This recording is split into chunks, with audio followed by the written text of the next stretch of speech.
Oh, good morning, dear Willem. What brings you to my home? Miss Grace, I could smell your cakes and coffee from 2 clicks away. Oh, how you flatter me, young Willem. I suppose I could warm you a spot and get you a cake. I certainly would not say no.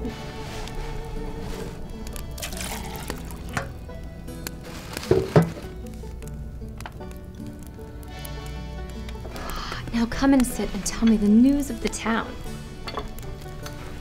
The tea arrives in just a fortnight, along with other spices.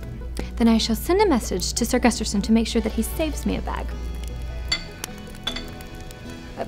Willem, slow down. There's plenty more.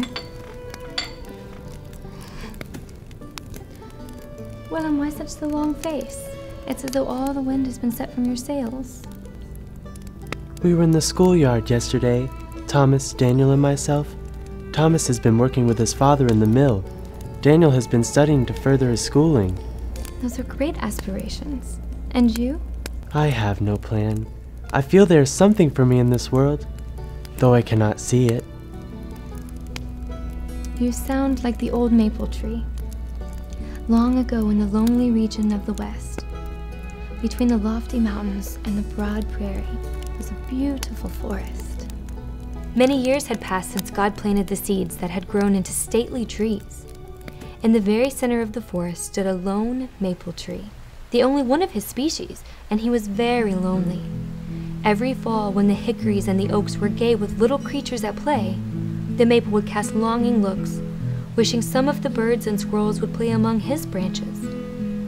Oh, how the poor tree sighed because he was a lone tree, useless, with never a nut or an acorn, nothing but leaves and branches.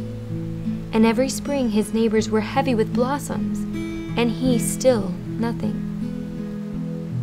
One year brought the forest ox teams, stopping across the brook from the maple. Many of his fellow trees were cut to build cabins and fences. The entire place began to wear a very homelike appearance.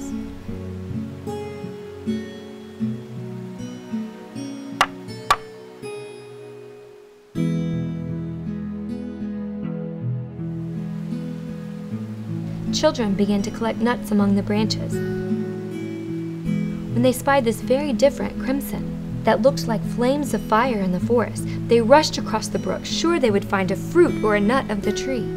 Alas, the tree bore nothing. The children called the tree a great cheat as their father happened by. He told the children not to judge the tree too rashly, for in the spring they would not find the tree such a great cheat. As the leaves fell in the winter, the tree thought of the man's words. Wait, and you will see.